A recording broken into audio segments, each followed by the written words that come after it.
ಸ್ನೇಹಿತರೆ,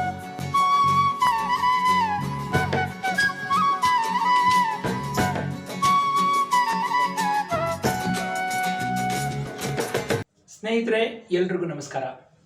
ನಾನು ಪ್ರವೀಣ್ ಎಸ್, ಕೋಲಾರದಿಂದ ವಿಜ್ಞಾನ ಮತ್ತು ಗಣಿತ ಸಂವಾಹಕ.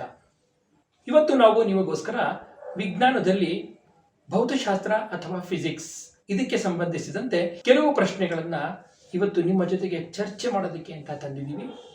ಬನ್ನಿ, ಈ ಒಂದು ವಿಡಿಯೋಗೆ ಮತ್ತೊಮ್ಮೆ ನಿಮಗೆ ಸ್ವಾಗತವನ್ನು ಕೋರ್ತಾ ಇದ್ದೀನಿ. ಬನ್ನಿ, ನಾವು ನಮ್ಮ ಮೊದಲ ಪ್ರಶ್ನೆಯನ್ನ ಪರಿಗಣಿಸೋಣ. ಇವುಗಳಲ್ಲಿ ಯಾವುದು ಸಾಂಪ್ರದಾಯಿಕ ಶಕ್ತಿಯ ಆಕಾರವಾಗಿಲ್ಲ? Which of the following is not a conventional source of energy? ಉತ್ತರಗಳು ಆಪ್ಷನ್ಸ್ ಹೀಗಿದೆ. ಎ, ಫಾಸಿಲ್ ಫ್ಯೂಯಲ್ ಅಥವಾ ಪಳೆಯುಳಿಕೆ ಇಂಧನ. ಬಿ, ಥರ್ಮಲ್ ಪವರ್ ಪ್ಲಾಂಟ್, ಶಾಖೋತ್ಪನ್ನ ಘಟಕ. ಸಿ, ಬಯೋಮಾಸ್ ಅಥವಾ ಜೈವಿಕ ದ್ರವ್ಯರಾಶಿ. ಮತ್ತು ಡಿ, ಸೌರಶಕ್ತಿ ಅಥವಾ ಸೋಲಾರ್ ಎನರ್ಜಿ. ಇದರಲ್ಲಿ non conventional source of energy ಯಾವುದು ಅಂತ ನಾವು ಹುಡುಕಬೇಕಾಗಿದೆ. ಸರಿಯಾದ ಉತ್ತರ ಸೋಲಾರ್ ಎನರ್ಜಿ ಅಥವಾ ಸೌರಶಕ್ತಿ. ಸಾಧ್ಯವಾದಷ್ಟು ನಾವು ಈ ಕನ್ವೆನ್ಷನಲ್ ಮತ್ತು non conventional sources of energy ಬಗ್ಗೆ ಇನ್ನೊಂದಷ್ಟು ಮಾಹಿತಿಯನ್ನು ಯಾವಾಗಲೂ ಇಟ್ಕೊಳ್ಳೋದು ಒಳ್ಳೆಯದು. ಇನ್ನೊಂದಷ್ಟು ಹೊಸ ವಿಚಾರಗಳನ್ನ ತಿಳಿಯೋಣ ಬನ್ನಿ. ಕನ್ವೆನ್ಷನಲ್ ಸೋರ್ಸಸ್ ಅಂದರೆ ಯಾವುದು? ಕೋಟ್ಯಾಂತರ ವರ್ಷಗಳಿಂದ ನಾವು ಕಾಪಾಡಿಕೊಂಡು ಬಂದಂತಹ ಮತ್ತು ನಮಗೆ ಸುತ್ತಮುತ್ತ ಸಿಗುವಂತಹ ಅನೇಕ ಶಕ್ತಿಗಳಲ್ಲಿ ಈ ಕನ್ವೆನ್ಷನಲ್ ಸೋರ್ಸಸ್ ಆಫ್ ಎನರ್ಜಿ ಇರುವಂಥದ್ದು. ಇದಕ್ಕೆ ಉದಾಹರಣೆಯಾಗಿ ಫಾಸಿಲ್ ಫ್ಯೂಯಲ್ ಪಳೆಯುಳಿಕೆ ಇಂಧನಗಳು, ಹೈಡ್ರೋ ಎಲೆಕ್ಟ್ರಿಕ್ ಎನರ್ಜಿ ಅಂದರೆ ಜಲವಿದ್ಯುತ್ ಶಕ್ತಿ, ಮತ್ತು ಥರ್ಮೋ ಎಲೆಕ್ಟ್ರಿಕ್ ಅಂದರೆ ಕಲ್ಲಿದ್ದಲಿನಿಂದ ಉತ್ಪಾದನೆ ಮಾಡುವಂತಹ ಶಕ್ತಿ. ಇವೆಲ್ಲವೂ ಇದರಲ್ಲಿ ಅಡಕವಾಗಿದೆ. ಹಾಗೆ ಇದರಿಂದ ಆಗುವಂಥ ನಷ್ಟ ಏನು? ನಮಗೆ ಇದನ್ನು ನಾವು ಬಳಸ್ತಾ ಅದರ ದಾಸ್ತಾನು ಕಡಿಮೆ ಆಗ್ತಾ ಹೋಗ್ತಾ ಇರುತ್ತೆ. ನಮಗೆ ಇದರಲ್ಲಿ ಪುನರುತ್ಪಾದನೆಯ ಮೂಲ ತುಂಬ ಕಡಿಮೆ. ಹಾಗಾಗಿ ಶಕ್ತಿಯ ಬಿಕ್ಕಟ್ಟನ್ನು ನಾವು ದಾಟಲೇಬೇಕಾಗಿದೆ. ಆದ್ದರಿಂದ ನಮಗೆ ವಿಶೇಷವಾದ ಶಕ್ತಿಯ ಆಕಾರಗಳ ಒಂದು ಹುಡುಕಾಟ ಯಾವತ್ತಿಂದಲೂ ಇದ್ದೇ ಇತ್ತು. ಆದ್ದರಿಂದ ಕೆಲವು ಕನ್ವೆನ್ಷನಲ್ ಸೋರ್ಸಸ್ ಆಫ್ ಎನರ್ಜಿಯಿಂದ ಆಚೆಗೆ ನಾವು ನಾನ್ ಕನ್ವೆನ್ಷನಲ್ ಸೋರ್ಸಸ್ ಆಫ್ ಎನರ್ಜಿನ ಹುಡುಕೋ ಪ್ರಯತ್ನ ಮಾಡಿದ್ವಿ. ಅದನ್ನು ನಾವು ಅಸಾಂಪ್ರದಾಯಿಕ ಶಕ್ತಿಯ ಮೂಲಗಳು ಅಂತ ಕರೆದ್ವಿ. ಸೌರಶಕ್ತಿ, ವಿಂಡ್ ಎನರ್ಜಿ ಅಥವಾ ಪವನ ಶಕ್ತಿ, biogas, tidal energy, geothermal energy ಇವೆಲ್ಲವೂ ಸಹ ನಮಗೆ ಈ ಅಸಾಂಪ್ರದಾಯಿಕ ಶಕ್ತಿಯ ಮೂಲಗಳಾಗಿ ಒದಗಿ ಬಂದಿವೆ. ಸಾಂಪ್ರದಾಯಿಕ ಶಕ್ತಿಗಿಂತ ಅಸಾಂಪ್ರದಾಯಿಕ ಶಕ್ತಿಗಳ ಮೇಲೆ ನಮಗಾಗುವಂಥ ಲಾಭ ಏನು? ಲಾಭ ಇಷ್ಟೇ, ಇದು ಯಾವತ್ತಿಗೂ ಮುಗಿಯಲ್ಲ. ಪುನಃ ಇದನ್ನು ಪುನರುತ್ಪಾದನೆ ಮಾಡುವಂತಹ ಒಂದು ಅವಕಾಶ ನಮಗಿದೆ. ಅದಲ್ಲದೆ ಬೇಕಾದಷ್ಟು ಕಡೆ ಇದನ್ನ ಎಲ್ಲಂದರಲ್ಲೆಲ್ಲ ನಾವು ಬಳಸ್ತಾ ಹೋಗಬಹುದು. ಜಲವಿದ್ಯುತ್ ಶಕ್ತಿಯನ್ನು ಜಲವಿದ್ಯುದಾಗರದ ಮೂಲಕನೇ ಮಾಡಬೇಕಾಗಿದೆ. ಆದರೆ ಸೌರಶಕ್ತಿ ನಮಗೆ ಇಡೀ ಭೂಮಿ ಮೇಲೆ ಸಿಗುವಂಥದ್ದು. ಒಂದು ಕಡೆಯಿಂದ ಇನ್ನೊಂದು ಕಡೆಗೂ ಕೆಲವು ಶಕ್ತಿಯನ್ನು ನಾವು ವರ್ಗಾಯಿಸೋದಕ್ಕೆ ಅವಕಾಶ ಇರೋದ್ರಿಂದ ಈ non conventional sources of energy ನಮಗೆ ಇಂದಿನ ಈ ಒಂದು ಜಗತ್ತಿಗೆ, ಅದರಲ್ಲೂ ಶಕ್ತಿಯ ಬಿಕ್ಕಟ್ಟಿಗೆ, ಇನ್ಕ್ರೀಸಿಂಗ್ ಡಿಮಾಂಡ್ ಇರುವಂಥ ಶಕ್ತಿಗೆ ನಮಗೆ ಉತ್ತರವಾಗಿ ಫಲವಾಗಿ ಸಿಗ್ತಾ ಇದೆ. ಎರಡನೇ ಪ್ರಶ್ನೆ ನೋಡೋಣ. ಪಾದರಸದ ಸಾಂದ್ರತೆಯು ನೀರಿಗಿಂತ ಡ್ಯಾಶ್ ರಷ್ಟಿದೆ. Mercury is dash denser than water. Option A 1.36, option B 13.6, option C 1.63 ಮತ್ತು ಆಪ್ಷನ್ ಡಿ 0.136. ಸಾಂದ್ರತೆ ಅಥವಾ ಡೆನ್ಸಿಟಿ ಅನ್ನೋದ್ರ ಬಗ್ಗೆ ಈ ಪ್ರಶ್ನೆ ಮಿಳಿತವಾಗಿರುವಂಥದ್ದು. ಇಲ್ಲಿ ನಾವು ಪಾದರಸದ ಸಾಂದ್ರತೆ ನೀರಿಗಿಂತ ಎಷ್ಟು ಸಾಂದ್ರತೆ ಅಂದರೆ ಇಲ್ಲಿ ನಾವು ರಿಲೇಟಿವ್ ಆಗಿ ಡೆನ್ಸಿಟಿಯನ್ನು ಹೇಳಬೇಕಾಗಿದೆ. ಇದಕ್ಕೆ ಸರಿಯಾದ ಉತ್ತರ 13.6. ಸಾಧಾರಣವಾಗಿ ನೀರಿನ ಸಾಂದ್ರತೆ 1000 kg/m³ ಆಗಿದ್ದರೆ ಈ ಒಂದು ಪಾದರಸದ ಸಾಂದ್ರತೆ 13,600 kg/m³ ಆಗಿದೆ. ಇವೆರಡನ್ನ ನಾವು ಹೋಲಿಕೆ ಮಾಡಿದಾಗ, ಅದರಲ್ಲೂ ವಿಶೇಷವಾಗಿ ಯಾವುದೋ ಒಂದು ವಸ್ತುವಿನ ಸಾಂದ್ರತೆ ಡಿವೈಡೆಡ್ ಬೈ ನೀರಿನ ಸಾಂದ್ರತೆಯನ್ನು ವಿಶೇಷವಾಗಿ ಪರಿಗಣಿಸಿದಾಗ ನಮಗೆ ಸಿಗುವಂಥದ್ದು ಸಾಪೇಕ್ಷ ಸಾಂದ್ರತೆ, ರಿಲೇಟಿವ್ ವೆಲಾಸಿಟಿ ಅಥವಾ specific gravity. Specific gravity is equal to density of the object divided by density of water. ಮುಂದಿನ ಪ್ರಶ್ನೆ, ದ್ರವ್ಯರಾಶಿ ಸಂರಕ್ಷಣಾ ತತ್ವವನ್ನು ಪ್ರತಿಪಾದಿಸಿದವರು ಯಾರು? Who propounded the law of conservation of mass? ಸರಿಯಾದ ಉತ್ತರ ನಾವು ಹುಡುಕಬೇಕಾಗಿದೆ. Option A John Dalton, option B Lavoisier, option C Rutherford ಮತ್ತು option D Joseph Priestley. Law of conservation of mass ಅಥವಾ ದ್ರವ್ಯರಾಶಿ ಸಂರಕ್ಷಣಾ ತತ್ವ ಇದನ್ನು ಪ್ರತಿಪಾದಿಸಿದವರು ಲೆವಾಸಿಯರ್. ಲೆವಾಸಿಯರ್ ಒಬ್ಬ ಫ್ರೆಂಚ್ ವಿಜ್ಞಾನಿ. 1730 1790 ಈ ಆಸುಪಾಸು ಅಂದರೆ 18ನೇ ಶತಮಾನದ ಆಸುಪಾಸಿನಲ್ಲಿ ಬದುಕಿದ್ದಂತಹ ಒಬ್ಬ ಅಪ್ರತಿಮ ಮೇಧಾವಿ. ಇವರು ನಮಗೆ ಲಾ ಆಫ್ ಕನ್ಸರ್ವೇಷನ್ ಆಫ್ ಮಾಸ್ನ ಒಂದು ಹೊಸತನವನ್ನು ನಮಗೆ ತಂದುಕೊಟ್ರು. ಏನಿದು, ಇದರ ಮೂಲ ಉದ್ದೇಶ ಏನು ಅಂತಂದರೆ, ನಿಮಗೆಲ್ಲ ಗೊತ್ತಿರೋ ಹಾಗೆ ಒಂದು ರಾಸಾಯನಿಕ ಸಮೀಕರಣ ಅಂತಂದರೆ ಎಡಭಾಗ ಮತ್ತು ಬಲಭಾಗಗಳಲ್ಲಿ ಎಡಭಾಗದಲ್ಲಿ ರಿಯಾಕ್ಟೆಂಟ್ಸು ಮತ್ತು ಬಲಭಾಗದಲ್ಲಿ ಪ್ರಾಡಕ್ಟ್ಸ್ ಇರುವಂಥದ್ದು ನಿಮಗೆ ಗೊತ್ತು. ಹೀಗೆ ರಿಯಾಕ್ಟೆಂಟ್ಸ್ ಅಲ್ಲಿ ವರ್ತನೆ ಮಾಡಿದಂತಹ ಯಾವ ಯಾವ ಧಾತುಗಳಿವೆ ಅಥವಾ ಯಾವ ಯಾವ ಸಂಯುಕ್ತಗಳಿವೆ ಇವುಗಳ ರಾಶಿ ಮತ್ತು ಪ್ರಾಡಕ್ಟ್ ಆಗಿ ಉತ್ಪನ್ನವಾಗಿ ಬಂದಂತಹ ಯಾವುದಾದರೂ ಸಂಯುಕ್ತಗಳು ಅವುಗಳ ರಾಶಿ ಇವೆರಡೂ ಸಹ ಸಮನಾಗಿರುತ್ತೆ ಅಂತ ಹೇಳಿದವರು. Mass is neither created nor destroyed during chemical or physical reactions. Total mass of the reactants, ಪ್ರತಿವರ್ತಕಗಳ ಒಟ್ಟು ಅಣುರಾಶಿ, total mass of the product, ಉತ್ಪನ್ನಗಳ ಒಟ್ಟು ಅಣುರಾಶಿ, ಇವೆರಡಕ್ಕೂ ಸಮ ಅಂತ, ಇವೆರಡೂ ಒಂದಕ್ಕೊಂದು ಸಮ ಅಂತ ಪ್ರತಿಪಾದಿಸಿದವರು ಲೆವಾಸಿಯರ್, ಆಂಟೋನಿ ಲೆವಾಸಿಯರ್. ಇದು law of conservation of mass ಅಂತ ಕರೆಸಿಕೊಳ್ಳುತ್ತೆ. ಮುಂದಿನ ಪ್ರಶ್ನೆ ನೋಡೋಣ. ಜ್ಯೋತಿರ್ವರ್ಷ ಎಂದರೆ? Light year is. ಏನಿದು ಜ್ಯೋತಿರ್ವರ್ಷ ಅನ್ನೋದಕ್ಕೆ ಉತ್ತರ ಬೇಕಾಗಿದೆ. Option A distance travelled by light in 1 year, ಒಂದು ವರ್ಷದಲ್ಲಿ ಬೆಳಕು ಚಲಿಸಿದ ದೂರ. Intensity of light into 1 minute, ಬೆಳಕಿನ ತೀವ್ರತೆ ಇಂಟು 1 ವರ್ಷ. ಸಿ 9.467 ಇಂಟು 10⁻20 ಮತ್ತು ಡಿ ಮೇಲಿನ ಎಲ್ಲವೂ. All of the above. Light year ಅನ್ನೋದು ಏನು? Light year is the distance travelled by light in 1 year. ಅಂದರೆ ಅರ್ಥ, ಇದು ಲೈಟ್ ಇಯರ್ ಅನ್ನೋ ಪದ ಅಲ್ಲಿದ್ರೂ ಇದು ಕಾಲದ ಸೂಚಕ ಅಲ್ಲ, ಇದು ಕ್ರಮಿಸಿದ ದೂರದ ಸೂಚಕ. ಹಾಗಾಗಿ ಬೆಳಕು 1 ವರ್ಷದಲ್ಲಿ ಚಲಿಸಿದ ದೂರ. 1 ಸೆಕೆಂಡ್ಗೆ 3 ಲಕ್ಷ ಕಿಲೋಮೀಟರ್ ಚಲಿಸುವಂತಹ ಬೆಳಕು 1 ವರ್ಷದಲ್ಲಿ ಎಷ್ಟು ದೂರ ಚಲಿಸುತ್ತೆ? 9.4607 ಇಂಟು 10⁻12 ಕಿಲೋಮೀಟರ್, 6 ಮಿಲಿಯನ್ ಮೈಲ್ಸ್ ಅಂತ ನಾವು ಇದನ್ನ ಕರಿತೀವಿ. ಇದನ್ನ ನಾವು ಲೈಟ್ ಇಯರ್ ಅಂತ ಕರಿತೀವಿ.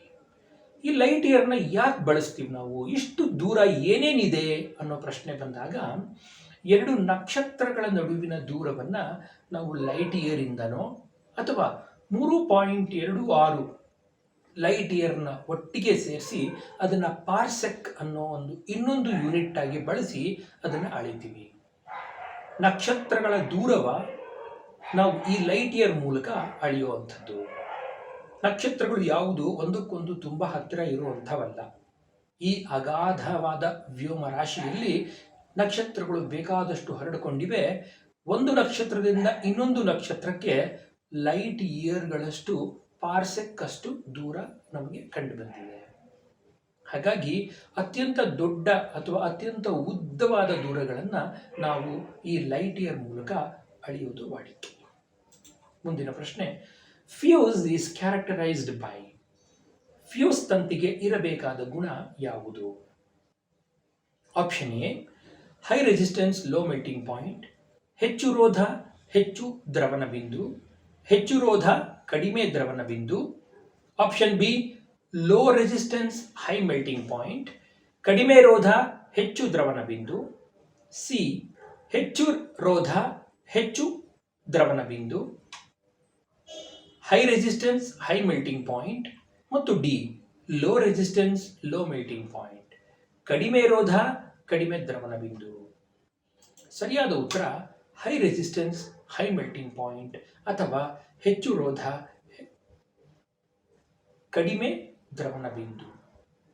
Option A high resistance low melting point, ಹೆಚ್ಚು ರೋಧ ಕಡಿಮೆ ದ್ರವಣ ಬಿಂದು. ನಾವೆಲ್ಲ ಸಾಧಾರಣವಾಗಿ ನಮ್ಮ ಮನೆಗಳಲ್ಲಿ ಬಳಸಿರುವಂತಹ MCBಗಳನ್ನು ನೋಡ್ತಾ ಇರ್ತೀವಿ ಮತ್ತು ಫ್ಯೂಸ್ ವೈರ್ಗಳನ್ನು ಸಹ ನೋಡ್ತಾ ಇರ್ತೀವಿ. ಈ ಫ್ಯೂಸ್ ವೈರ್ ಅನ್ನೋದು ಒಂದು ಅಲಾಯ್, ಮಿಶ್ರ ಲೋಹ. ಟಿನ್ ಮತ್ತು ಲೆಡ್ ಇವೆರಡರ ಸಮ್ಮಿಶ್ರದಿಂದ ಆಗಿರುವಂತಹ ಮಿಶ್ರ ಲೋಹ. ಇದನ್ನ ಒಂದು ಸೇಫ್ಟಿ ಡಿವೈಸ್ ಅಥವಾ ಸುರಕ್ಷಾ ಸಾಧನ ಅಂತ ಕರಿತೀವಿ. ಯಾಕಿದು ಸುರಕ್ಷಾ ಸಾಧನ ಅಂತಂದ್ರೆ, ನಮಗೆ ನಮ್ಮ ಮನೆಗಳಿಗೆ ಹೊರಗಿನಿಂದ ಬರುವಂತಹ ವಿದ್ಯುತ್ ಮತ್ತು ಒಳಗಡೆ ಬೇಕಾಗಿರುವಂತಹ ವಿದ್ಯುತ್ ಇವೆರಡಕ್ಕೂ ಸಂಪರ್ಕದ ಕೊಂಡಿಯಾಗಿ ಈ ಒಂದು ಫ್ಯೂಸ್ ತಂತಿ ಕೆಲಸ ಮಾಡುತ್ತೆ. ಒಂದು ವೇಳೆ ಹೊರಗಡೆಯಿಂದ ಬಂದಂತಹ ವಿದ್ಯುತ್ತಲ್ಲಿ ಹೆಚ್ಚು ವೋಲ್ಟೇಜ್ ಇದ್ದಿದ್ದಾದರೆ ಆ ವೋಲ್ಟೇಜ್ಗೆ ಇದಕ್ಕೆ ಕಡಿಮೆ ದ್ರವಣ ಬಿಂದು ಇರೋದ್ರಿಂದ ಈ ವೈರ್ ಕರಗಿ ಹೋಗುತ್ತೆ. ಕರಗಿದಾಗ ಏನಾಯಿತು, ಅಲ್ಲಿ ಸರ್ಕ್ಯೂಟ್ ಓಪನ್ ಆಯಿತು. ಹಾಗಾಗಿ ಮನೆ ಒಳಗಡೆ ಆಗುವಂತಹ ಎಷ್ಟೋ ಡೇಂಜರ್ಸ್ನ ಇದು ನಿವಾರಿಸುತ್ತೆ. ಮುಂದಿನ ಪ್ರಶ್ನೆ, the image formed by a plane mirror is always. ಸಮತಲ ದರ್ಪಣದಲ್ಲಿ ಉಂಟಾಗುವ ಪ್ರತಿಬಿಂಬವು ಯಾವಾಗಲೂ ಹೇಗಿರುತ್ತೆ? Option A real and erect, ಸತ್ಯ ಮತ್ತು ನೇರ. ವರ್ಚುವಲ್ ಆ್ಯಂಡ್ ಎರೆಕ್ಟ್, ಮಿಥ್ಯ ಮತ್ತು ನೇರ. ರಿಯಲ್ ಆ್ಯಂಡ್ ಇನ್ವರ್ಟೆಡ್, ಸತ್ಯ ಮತ್ತು ತಲೆಕೆಳಗು. ವರ್ಚುವಲ್ ಆ್ಯಂಡ್ ಇನ್ವರ್ಟೆಡ್, ಮಿಥ್ಯ ಮತ್ತು ತಲೆಕೆಳಗು. ಕನ್ನಡಿ ಮುಂದೆ ನಿಂತಾಗ ನಮಗೆ ಇದರ ಒಂದು ಅನುಭವ ಆಗಿರುತ್ತೆ. ಹಾಗಾಗಿ ಸರಿಯಾದ ಉತ್ತರ ವರ್ಚುವಲ್ ಆ್ಯಂಡ್ ಎರೆಕ್ಟ್, ಅಂದರೆ ಮಿಥ್ಯ ಮತ್ತು ನೇರ. ಮಿಥ್ಯ ಯಾಕೆ? ಕನ್ನಡಿಯಲ್ಲಿ ಉಂಟಾಗುವಂತಹ ಪ್ರತಿಬಿಂಬವನ್ನು ನಾವು ಯಾವುದೇ ಕಾರಣಕ್ಕೂ ಪರದೆಯ ಮೇಲೆ ಪಡೆಯೋದಕ್ಕೆ ಸಾಧ್ಯ ಇಲ್ಲ. We can not obtain the image on the screen, therefore the image is virtual. ಕನ್ನಡಿಯ ಮುಂದೆ ನಿಂತಾಗ ನಾವು ಹೇಗೆ ನಿಂತಿದ್ದೀವೋ ಪ್ರತಿಬಿಂಬನೂ ಹಾಗೆ ಇರುತ್ತೆ. ಹಾಗಾಗಿ ಅದು ನೇರ, ತಲೆ ಕೆಳಗಾಗಿರಲ್ಲ. ಈ ಚಿತ್ರದ ಮೂಲಕ ನಿಮಗೆ ಇನ್ನೂ ಹೆಚ್ಚು ರೀತಿಯಲ್ಲಿ ವೇದ್ಯವಾಗುತ್ತೆ. ಒಂದು ಬಾಟಲ್ನ ಒಂದು ಕಣ್ಣು ನೋಡ್ತಾ ಇರುವಂಥ ಚಿತ್ರ ನಿಮ್ಮ ಕಣ್ಣು ಮುಂದೆ ಇದೆ. ಆ ಬಾಟಲ್ನ ಪ್ರತಿಬಿಂಬ ಬಲಭಾಗದಲ್ಲಿ ಕಾಣಿಸ್ತಾ ಇದೆ. ಆಗ ಬಾಟಲ್ ಹೇಗಿದೆ, ಅದರ ಕ್ಯಾಪ್ ಮೇಲೆ ಇದೆ. ಚಿತ್ರದಲ್ಲಿ ಅಂದರೆ ಪ್ರತಿಬಿಂಬದಲ್ಲೂ ಸಹ ಅದರ ಕ್ಯಾಪ್ ಮೇಲೆಯೇ ಇದೆ. ಆದ್ದರಿಂದ ಇದು ನೇರ ಬಿಂಬ ಮತ್ತು ಮಿಥ್ಯ ಬಿಂಬ. ಸಾಧಾರಣವಾಗಿ ಯಾವುದೇ ದರ್ಪಣವಾಗಲಿ ಅಥವಾ ಮಸೂರವಾಗಲಿ, ಮಿರರ್ ಅಥವಾ ಲೆನ್ಸ್ ಆಗಲಿ, ಎಲ್ಲ ಕಡೆನೂ ವರ್ಚುವಲ್ ಇಮೇಜು ಯಾವಾಗಲೂ ಎರೆಕ್ಟ್ ಆಗಿರುತ್ತೆ. ಆದರೆ ರಿಯಲ್ ಇಮೇಜ್ ಯಾವಾಗಲೂ ಉಲ್ಟಾ ಅಥವಾ ತಲೆ ಕೆಳಗು ಇನ್ವರ್ಟೆಡ್ ಆಗಿರುತ್ತೆ. ಇದನ್ನು ನೀವು ಯಾವತ್ತೂ ನೆನ್ಪಿಟ್ಕೊಳ್ಳಿ. A real image is always inverted, versus virtual image is always erect. ಮುಂದಿನ ಪ್ರಶ್ನೆ, 1 kg ದ್ರವ್ಯರಾಶಿಯನ್ನು ಸಂಪೂರ್ಣವಾಗಿ ಶಕ್ತಿಯಾಗಿ ಪರಿವರ್ತಿಸಿದಾಗ ದೊರೆಯುವ ಶಕ್ತಿಯ ಪ್ರಮಾಣ. When 1 kg of substance is converted entirely, completely into energy, the energy is equivalent to option A 9 into 10 to the power of 16 joules, option B 3 into 10 to the power of 9 joules, option C 9 into 10 to the power of 9 joules, D 0 joules. ಸರಿಯಾದ ಉತ್ತರ 9 into 10 to the power of 16 joules. ರಾಶಿ ಮತ್ತು ಶಕ್ತಿಯ ಸಂಬಂಧವನ್ನು ಹೇಳ್ತಾ ಇದ್ದೀನಿ. ರಾಶಿ ಮತ್ತು ಶಕ್ತಿಯ ಸಂಬಂಧವನ್ನು ಹೇಳುವಾಗ ಐನ್ಸ್ಟೈನ್ ನಮ್ಮ ಕಣ್ಣೆದುರಿಗೆ ಬರ್ತಾರೆ. E = mc² ಅನ್ನೋ ಒಂದು ಸೂತ್ರ ನಮಗೆ ವಿಶೇಷವಾಗಿ ಭೌತಶಾಸ್ತ್ರದಲ್ಲಿ ಕೊಟ್ಟಂತಹ ಮೇಧಾವಿ ಇವರು. E ಅನ್ನೋದು ಎನರ್ಜಿ, M ಅನ್ನೋದು ಮಾಸ್ ಮತ್ತು C ಅನ್ನೋದು ಲೈಟ್ ವೆಲಾಸಿಟಿ ಅಥವಾ ಬೆಳಕಿನ ವೇಗ. M = 1 kg ಅಂತ ತಗೊಂಡಾಗ ಸಿ ಅನ್ನೋದು ಎಷ್ಟಾಗತ್ತೆ? 3 × 10⁸ meters per second square. 3 × 10⁸ meters per second. ಇವುಗಳನ್ನು ಆದೇಶಿಸಿ E = mc² ಸೂತ್ರವನ್ನು ಪೂರ್ತಿ ಬರೆದಾಗ ನಮಗೆ ಸಿಗುವಂಥ ಉತ್ತರವೇ 9 × 10⁻16 ಜೌಲ್ಸ್. ಸ್ನೇಹಿತರೆ, ನಮ್ಮ ಮುಂದಿನ ಪ್ರಶ್ನೆ, which of the following is used as a antifreeze agent in automobiles? ಇವುಗಳಲ್ಲಿ ಯಾವ ರಾಸಾಯನಿಕವನ್ನು ಘನೀಭವನ ನಿರೋಧಕವಾಗಿ ವಾಹನಗಳಲ್ಲಿ ಬಳಸಲಾಗುವುದು? ಸರಿಯಾದ ಉತ್ತರ option A ethyl ethanoate, option B acetic acid ಅಥವಾ ಅಸಿಟಿಕ್ ಆಮ್ಲ, option C ethanol, option D all of these ಎಲ್ಲವೂ. ಸರಿಯಾದ ಉತ್ತರ ಎಥನಾಲ್. ಸಾಧಾರಣವಾಗಿ ರೇಡಿಯೇಟರ್ಗಳಲ್ಲಿ ವಾಹನಗಳು, ದೊಡ್ಡ ದೊಡ್ಡ ವಾಹನಗಳಲ್ಲಿ ರೇಡಿಯೇಟರ್ಗಳನ್ನು ಇಟ್ಟಿರ್ತಾರೆ. ಈ ರೇಡಿಯೇಟರು ಹೆಚ್ಚು ಹೆಚ್ಚು ವಾಹನ ಚಲಿಸಿದ ಹಾಗೆ ಹೆಚ್ಚು ಬಿಸಿ ಆಗೋದು ಗೊತ್ತು. ಹಾಗಾಗಿ ಈ ಬಿಸಿಯನ್ನು ಕಡಿಮೆ ಮಾಡೋದಕ್ಕೆ ತಂಪುಕಾರಿಯಾಗಿ ನೀರನ್ನು ಬಳಸ್ತಾರೆ. ಆದರೆ ಇಲ್ಲಿ ಇನ್ನೊಂದು ವ್ಯತಿರಿಕ್ತ ಪರಿಣಾಮ ಉಂಟಾಗ್ಬಿಡುತ್ತೆ. ಅಲ್ಲಿ ನೀರು ಹಾಕಿಟ್ಟಿದ್ದಾಗ 0ಗಿಂತ ಕಡಿಮೆ ತಾಪಮಾನ ಆದಾಗ ಈ ನೀರೇನಾಗುತ್ತೆ? ಮಂಜುಗಡ್ಡೆಯಾಗಿ ಪರಿಣಮಿಸುವಂಥ ಸಾಧ್ಯತೆ ಇರುತ್ತೆ. ಹಾಗಾಗಿ ಇದನ್ನ ತಪ್ಪಿಸೋದಕ್ಕೋಸ್ಕರ ಏನು ಮಾಡ್ತಾರೆ? ಆಂಟಿ ಫ್ರೀಸ್ ಏಜೆಂಟ್ಗಳಾಗಿ ಈ ಕೆಲವು ಎಥನಾಲ್ ಅಥವಾ ಇಥಿಲಿನ್ ಗ್ಲೈಕಾಲ್ ಅಥವಾ ಪ್ರೊಪಿಲಿನ್ ಗ್ಲೈಕಾಲ್ಗಳನ್ನು ಬಳಸ್ತಾರೆ. ವಾಹನಗಳಲ್ಲಿ ರೇಡಿಯೇಟರ್ ಪಕ್ಕ ಇಟ್ಟಿರುವಂತಹ ಕೂಲೆಂಟ್ಗಳನ್ನು ನೀವು ಗಮನಿಸಬಹುದು. ಈ ಕೂಲೆಂಟ್ಗಳು ಸಾಧಾರಣವಾಗಿ ಈ ಥರ ಹಸಿರು ಬಣ್ಣದ ಒಂದು ಲಿಕ್ವಿಡ್ ಆಗಿರುತ್ತೆ. ಮುಂದಿನ ಪ್ರಶ್ನೆ, what is the angle of reflection when the angle of incidence is 30 degree? ಅಂದರೆ ಒಂದು ಸಮತಲದ ಮೇಲೆ ಪತನವಾಗ್ತಾ ಇರುವಂತಹ ಕೋನವು 30 ಡಿಗ್ರಿ ಇದ್ದರೆ ಪ್ರತಿಫಲನ ಕೋನ ಎಷ್ಟಿರುತ್ತೆ? ಉತ್ತರ 30 ಡಿಗ್ರಿ, 60 ಡಿಗ್ರಿ, 70 ಡಿಗ್ರಿ ಅಥವಾ 150 ಡಿಗ್ರಿ. ಸರಿಯಾದ ಉತ್ತರ 30 ಡಿಗ್ರಿ. ಕಾರಣ ಇಷ್ಟೇ, ಪ್ರತಿಫಲನ ಅಂತಂದರೆ ಅಥವಾ ರಿಫ್ಲೆಕ್ಷನ್ ಅಂತ ಏನು ಕರಿತೀವಿ, ಇದು ಬೆಳಕು ಯಾವುದಾದ್ರೂ ಒಂದು ಸ್ಮೂತ್ ಸರ್ಫೇಸ್ ಅಂದರೆ ನಯವಾದ ಒಂದು ಮೇಲ್ಮೈ ಮೇಲೆ ಬಿದ್ದು ವಾಪಸ್ ಹೋಗುವಂಥ ಒಂದು ವಿದ್ಯಮಾನ. Light gets reflected on smooth surfaces. ಹಾಗೆ ಸ್ಮೂತ್ ಸರ್ಫೇಸ್ ಮೇಲೆ ಹೋಗುವಾಗ 2 ನಿಯಮಗಳನ್ನು ನಾವು ನೆನಪಲ್ಲಿಟ್ಕೋಬೇಕು. ಮೊದಲನೇ ನಿಯಮ, the angle of incidence is equal to the angle of reflection. ಅಂದರೆ ಪತನ ಕೋನವು ಪ್ರತಿಫಲಿತ ಕೋನಕ್ಕೆ ಸಮನಾಗಿರುತ್ತದೆ.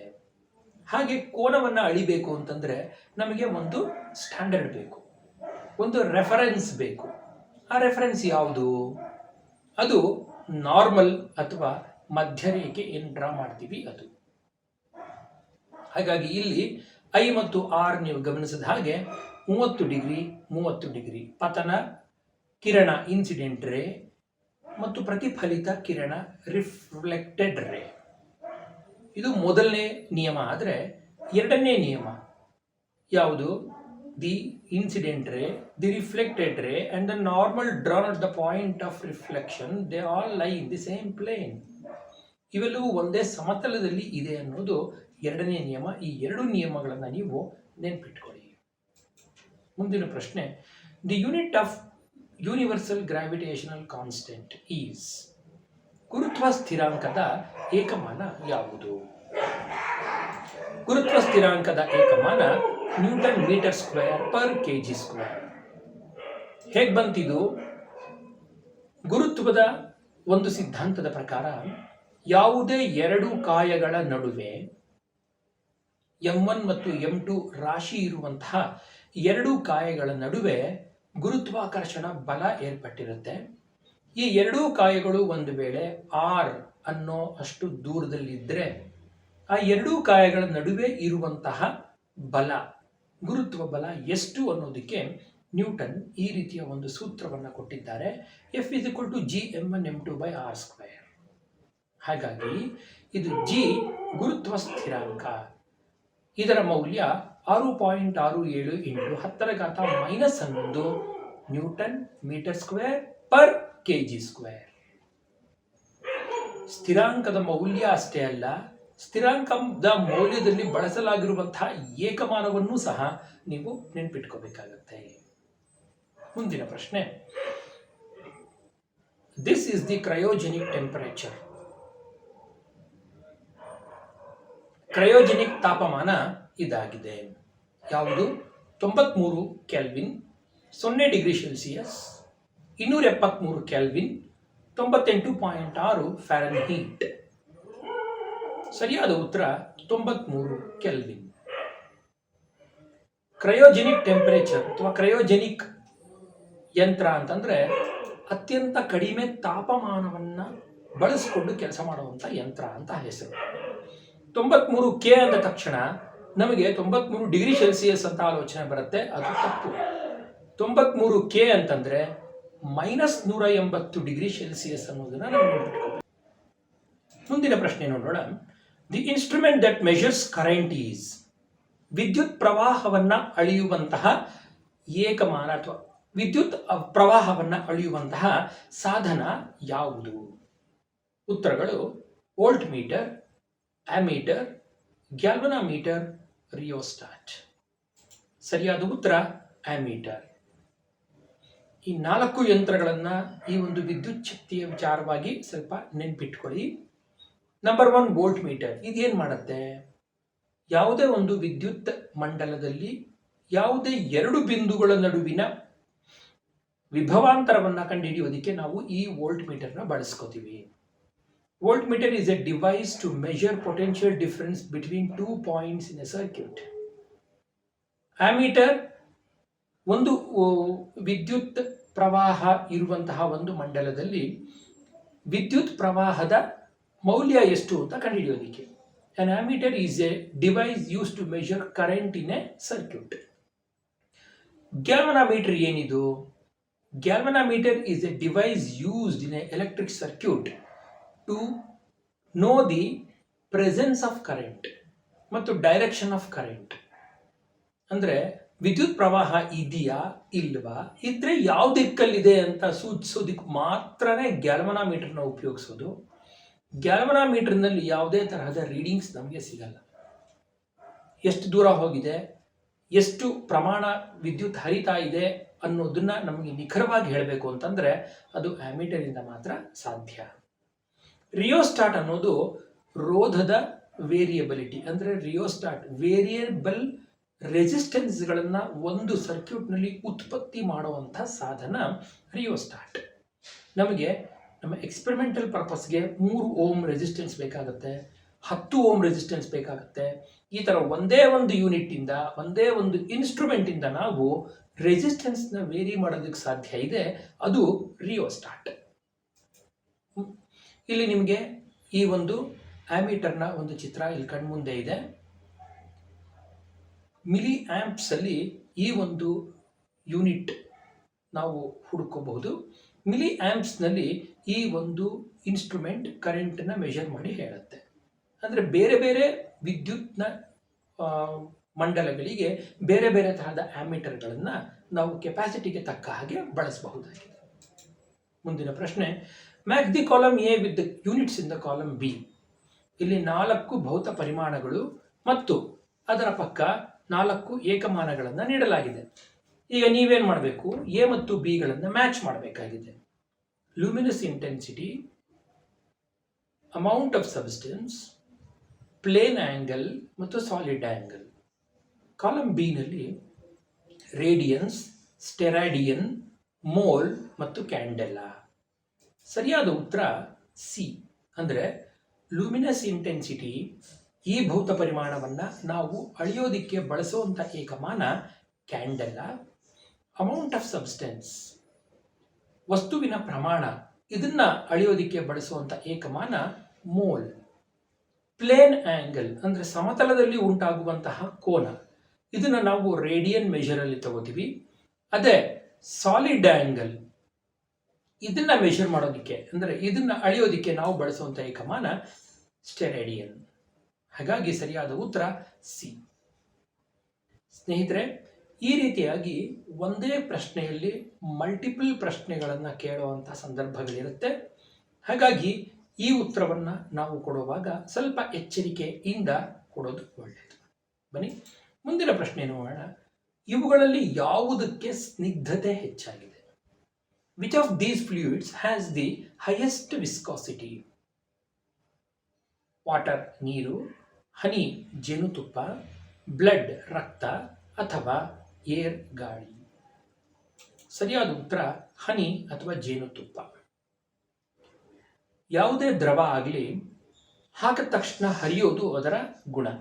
ಆದರೆ ಹೀಗೆ ಹರಿಯುವಾಗ ಅದರ ಒಂದೊಂದೇ ಪದರಗಳಲ್ಲಿ ಕೆಳಗಿನ ಪದರ ಮೇಲಿನ ಪದರವನ್ನು ಹಿಡಿದು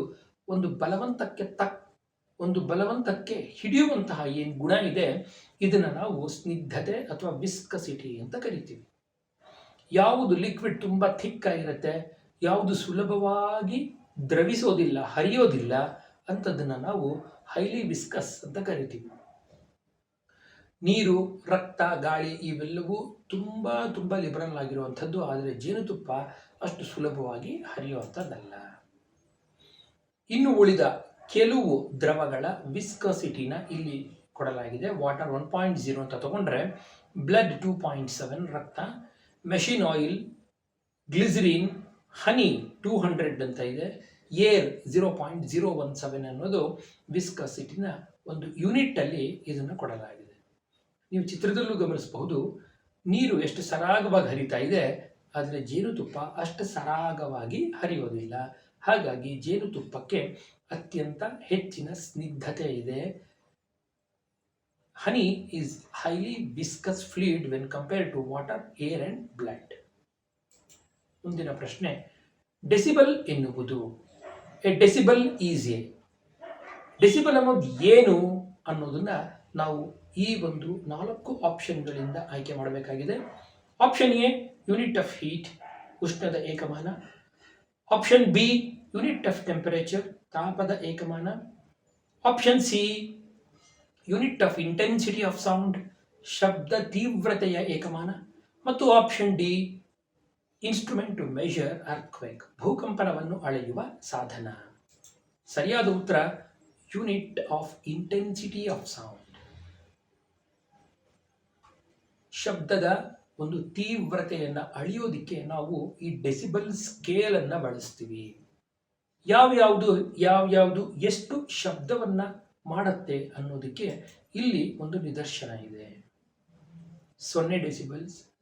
ನಮ್ಮ ಬ್ರೀತಿಂಗ್, ನಮ್ಮ ಉಸಿರಾಟ 10 ಡೆಸಿಬಲ್ ಸೌಂಡನ್ನು ಉತ್ಪತ್ತಿ ಮಾಡಿದ್ರೆ, ಪಟಾಕಿಗಳು 140 ಡೆಸಿಬಲ್ ಸೌಂಡನ್ನು ಉತ್ಪತ್ತಿ ಮಾಡುತ್ತೆ.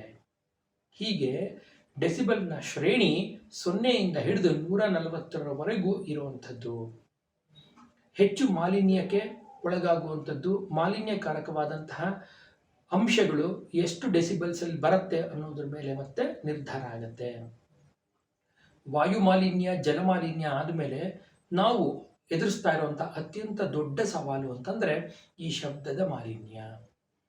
ಸುತ್ತಮುತ್ತ ಏನೋ ಒಂದು ಕೆಲಸ ನಡೀತಾ ಇರುತ್ತೆ, ವೆಹಿಕಲ್ಸ್ ಓಡಾಡ್ತಾ ಇರುತ್ತೆ, ಇನ್ನೇನೋ ಒಂದು ಈ ಕಡೆ ಯಾವುದೋ ಒಂದು ಹಾಡು ಗುಣಗ್ತಾ ಇರ್ತಾರೆ, ಅಥವಾ ಇನ್ಯಾವುದೋ ರೇಡಿಯೋದಲ್ಲಿ ಹಾಡು ಬರ್ತಾ ಇರುತ್ತೆ. ಈ ಎಲ್ಲದರ ನಡುವೆ ನಮಗೆ ಡೆಸಿಬಲ್ಸ್ ಜಾಸ್ತಿ ಆಗಿಬಿಟ್ಟಿದೆ. ಹಾಗಾಗಿ ತೀವ್ರತೆ ಜಾಸ್ತಿ ಆಗಿದೆ. ಇದು ನಮ್ಮ ಕಿವಿಯ ಕಾರ್ಯದ ಮೇಲೆ ಹೆಚ್ಚು ಪರಿಣಾಮವನ್ನು ಬೀರಬಹುದು ಅನ್ನೋದು ಎನ್ವಿರಾನ್ಮೆಂಟಲಿಸ್ಟ್ ಅಥವಾ ಪರಿಸರವಾದಿಗಳ ಒಂದು ವಾದ ಆಗಿದೆ. ಸ್ನೇಹಿತರೆ, ಇದಿಷ್ಟು ಇವತ್ತಿನ ಒಂದಷ್ಟು ಫಿಸಿಕ್ಸ್ನ ಡೋಸ್.